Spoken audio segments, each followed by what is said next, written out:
ಮೂಡಲಗಿ ತಾಲೂಕಿನ ಸಂಗನಕೇರಿ ಗ್ರಾಮದಲ್ಲಿ SMK furniture ಅಂಗಡಿಗೆ ಭಾರಿ ಬೆಂಕಿ ಹೊತ್ತಿಕೊಂಡು ಸುಮಾರು 6 ಕೋಟಿ ರೂಪಾಯಿ ಮೌಲ್ಯದ ಆಸ್ತಿ ನಷ್ಟವಾಗಿದೆ.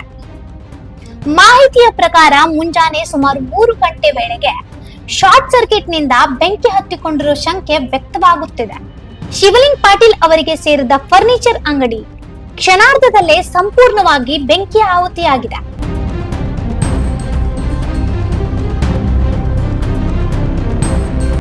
ಅಂಗಡಿಯಲ್ಲಿದ್ದ ಫರ್ನಿಚರ್ ಸಾಮಗ್ರಿಗಳು ಹಾಗೂ ಯಂತ್ರೋಪಕರಣಗಳು ಸೇರಿದಂತೆ ಬಹುತೇಕ ವಸ್ತುಗಳು ಸುಟ್ಟು ಭಸ್ಮವಾಗಿವೆ. ಅಂಗಡಿಯ ಪಕ್ಕದಲ್ಲೇ ಪೆಟ್ರೋಲ್ ಬಂಕ್ ಇದ್ದ ಕಾರಣ ದೊಡ್ಡ ಅನಾಹುತ ಸಂಭವಿಸುವ ಆತಂಕ ಉಂಟಾಗಿತ್ತು. ಮಾಹಿತಿ ತಿಳಿದ ತಕ್ಷಣ ಅಗ್ನಿಶಾಮಕ ದಳ ಮತ್ತು ಪೊಲೀಸರು ಸ್ಥಳಕ್ಕೆ ಧಾವಿಸಿ ಹಲವು ಗಂಟೆಗಳ ಕಾರ್ಯಾಚರಣೆ ನಡೆಸಿ ಬೆಂಕಿಯನ್ನು ನಿಯಂತ್ರಣಕ್ಕೆ ತಂದರು.